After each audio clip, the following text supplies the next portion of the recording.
Hello everyone, I am back this week with a new video as well as new hair. And I know I've been gone for a little while, but I've actually just been focusing on myself and some stuff in my real life. And I've actually started posting more on my main channel. So if you actually want to see the entire process of how I got my hair like this, I have it over there, so I'll have that link down below if you're interested. But that's enough about me because this video is extremely important in my opinion, and this is a case that's not only confusing but also quite frustrating. 31-year-old KeAndre Taylor was a diesel mechanic from Memphis, Tennessee. He was a father of 3 and was described as a jokester who had a lot of friends and was very close to his family. According to KeAndre's parents, who are named Tawana and Andre Taylor, their son was extremely hardworking to the point of sometimes having 2 jobs. KeAndre also attended William Moore Technology, where he achieves an associate's degree in welding, heating and air, and property maintenance. His parents also said that KeAndre was very well experienced in the trades, including working as a carpenter, construction worker, plumber, painter, welder, and eventually going on to become a diesel mechanic on, large rig trucks, which is the job that he was currently doing at TA Travel Centers, which are basically large truck stops. I've been to them while I've been on road trips before. And he started this job in January of 2003. However, in August of 2023, his job ended up relocating him to a TA Travel Center located in Baldwin, Florida, which is a small town just outside of Jacksonville. And from everything that I've seen, this didn't seem like something that KeAndre was particularly excited about because he was going to be states away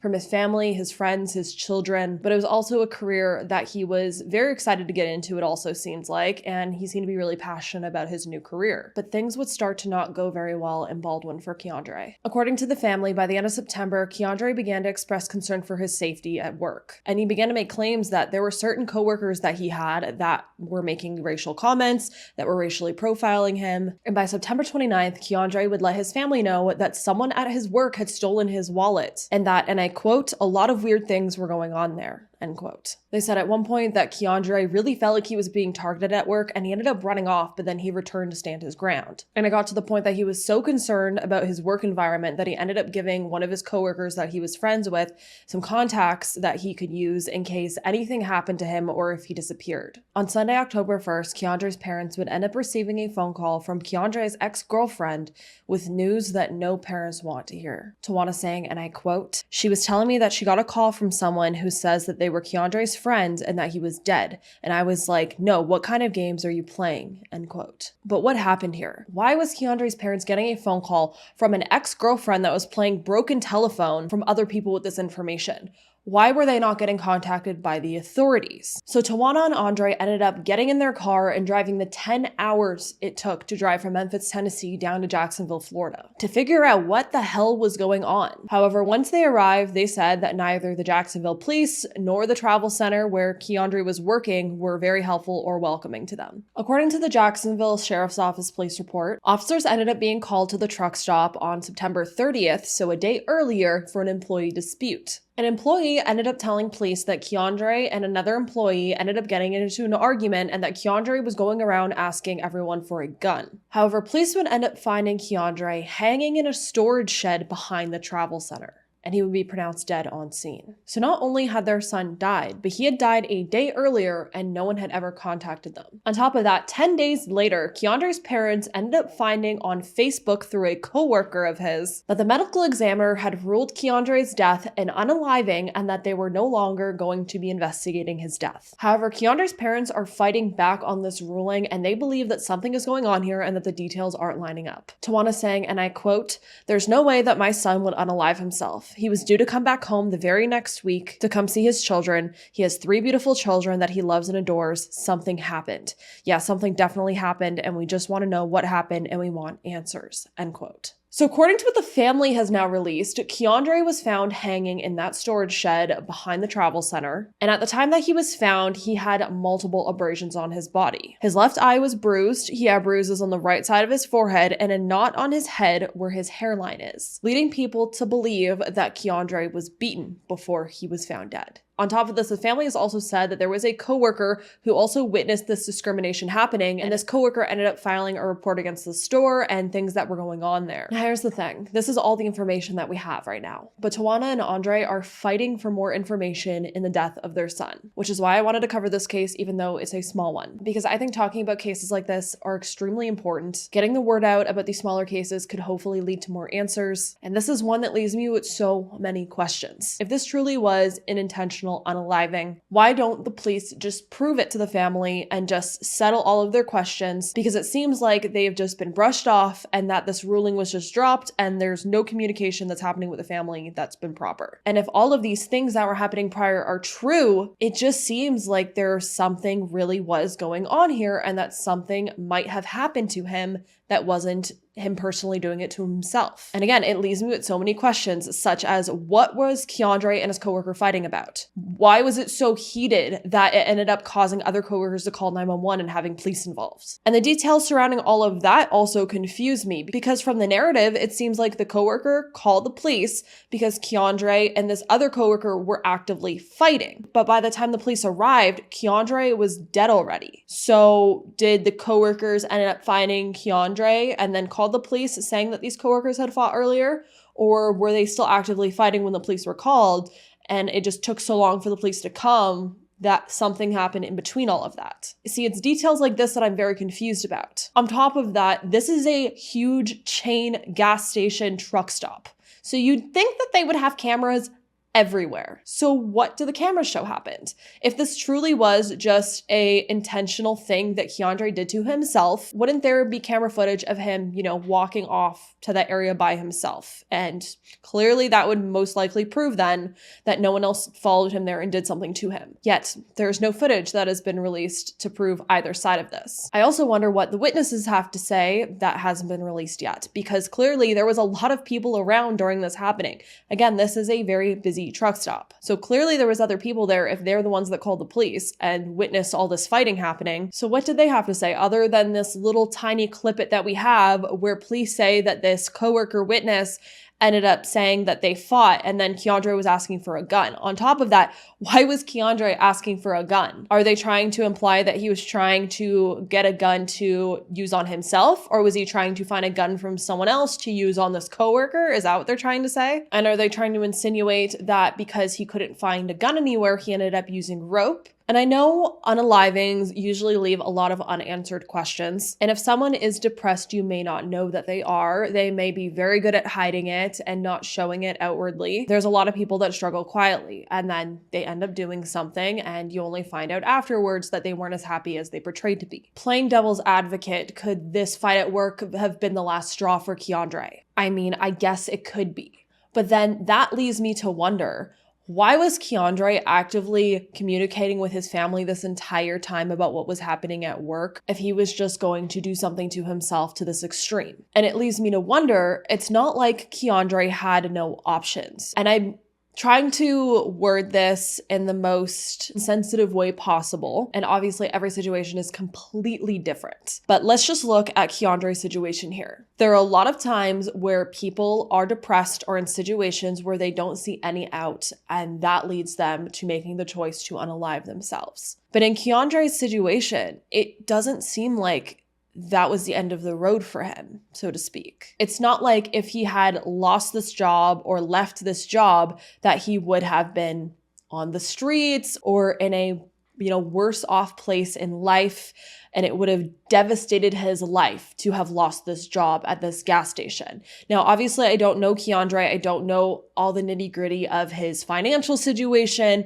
and of his life, but he seemed to have a very caring, loving family. He was able to move states away to do this job. And I don't know much about being a mechanic for large trucks, but I'm sure it pays pretty decently. And on top of that, if KeAndre had lost this job, it's not like he didn't have any other options. He seemed to be skilled in multiple other trades. He could have easily went back to Tennessee and worked at a different truck stop there, or found a different career choice, or gone back to working on houses or doing construction or et cetera, et cetera, et cetera. He had so many other jobs in the past. He has so many other talents and skills. He could have simply, in my opinion, just gone and done a different thing if this path didn't work out for him, or he could have, went and worked on the same trade in a different place, in a different truck stop, or in a different field of it. If you get what I mean. You know what I mean? He had so many options. And I feel like we see a lot of situations where people do unalive themselves. And of course, again, as I said, every situation is different. But there seems to be times where people unalive themselves because they don't see any future ahead or any other options for themselves. And that's the choice they go on to make then. And I've seen so many cases, and I've covered some of them on my channel, where the police rule it unaliving and the family does not believe that their loved one would have done that to themselves. And some cases I can see both sides, and then, I can see how they would have made that choice to maybe done that to themselves. But in this case, I don't see it. Again, I really don't know how he was actually feeling or thinking or whatever, because none of us really know what was happening in KeAndre's mind. But he seemed to have been very open with his family about bad things that were going on around him. It's not like he was keeping all of this inside and bottled up. He was actively telling his family that things were going on at work that were upsetting to him, that someone had stolen his wallet, that things seemed to be escalating. Again, it's not like he just bottled all of this up and then this fight happened and he snapped and decided to make this rash decision. It's just really weird to me with this limited information that we do have about what was going on there, that having this fight would have led him to make the choice to go out back of, their workshop at this truck stop and have unalived himself in that way. It honestly just doesn't really make sense to me. And it's also not like he didn't make the choice to leave previously, because his family said that it had gotten so bad at work that he had, gone off or walked off or left the job or whatever, but he came back because he wanted to stand up for himself. So it's not like he didn't think he had a choice to leave, because he already had. It's just odd to me that he wouldn't have just told his coworker to, go screw themselves, and he would have left and, gone back home to Tennessee. The more I sit and think about all of this, it just doesn't feel right to me either. Like something had to have been going on here. Now, again, we don't have a lot of information, so there could be so much more information out there. But that leads me to my next question. I want to know if the police ruled this an unaliving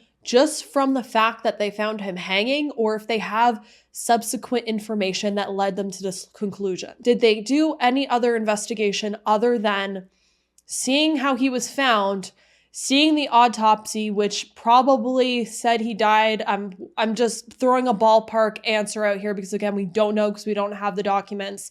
Saying he died from, say, asphyxiation, from probably the hanging, and that's where they just made their conclusion that he did it to himself. Now, considering, according to the family, that KeAndre had a swollen black eye, that he had a lump on his forehead and other bruising, they said it looked like he had been beaten. So are they just assuming that he got into this fight with his coworker, which seemed to have been a physical altercation then, which why isn't that coworker getting in trouble then for attacking him? And then they're just saying, so he got attacked and then went off and did that to himself. Is that what they're assuming happened? I don't know. The more I sit and think about this, the more I'm feeling suspicious. What other information do they have that led them to this conclusion? I really want to know. I would love to see an autopsy report. I would like to see the police's official documents. I would also like to see copies of the reports that the coworkers made and all the witnesses that were on the scene there. I would love to see all of the camera footage from there. And if they say there is no camera footage from that day, I'm going to say I don't believe it, because these big corporate truck stops and gas stations, they always have cameras. Even the small ones do. There's literally people on YouTube that make videos of people stealing things from their small, gas station convenience stores, and like upload videos on the internet of it. If a small gas station owner has cameras, you think these big corporate ones do, and they do. If you go to any large chain, gas station, truck stop, anything like that, there's a million cameras everywhere, outside and inside the store. You cannot tell me that there was not one camera that caught something that day. And having all of that information combined, I think could really answer a lot of questions in this and also help us get more information on this. Now, I don't know if the family has any of that information or if the police have released it or not, but I'm pretty sure if the police have closed this case then, if they said they're not doing any more investigation, that the family should be able to get those reports and they should be able to get their hands on all of that information. And hopefully, someone asked about camera footage before it got wiped, because I do know a lot of these surveillance cameras and stuff in these systems will wipe after a certain amount of time just to save space.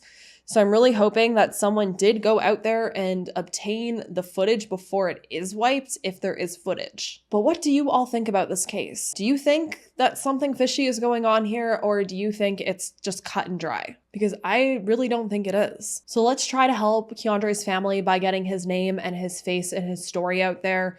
If you want to share my video or go share any posts that the family have made, I'll have everything linked down below as well that I found and the posts that were made about KeAndre's story. And the more we talk about it, the more pressure will be put on the authorities, and hopefully the family can get more answers because of that. As always, if more information comes out on this case, I will update you all on it. And if you have any information that I did not include in this video, let's chat about it down below. As always, I hope you all stay safe out there, lock your windows and doors, and I will see you in the next video.